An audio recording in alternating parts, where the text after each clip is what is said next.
вы упустили какой-нибудь предмет, не спробуйте достать его сами.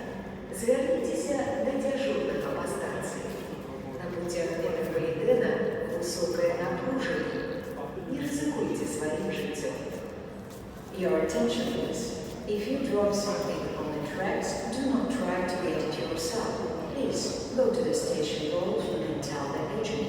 The metro tracks carry high voltage. Do not expose your life to danger.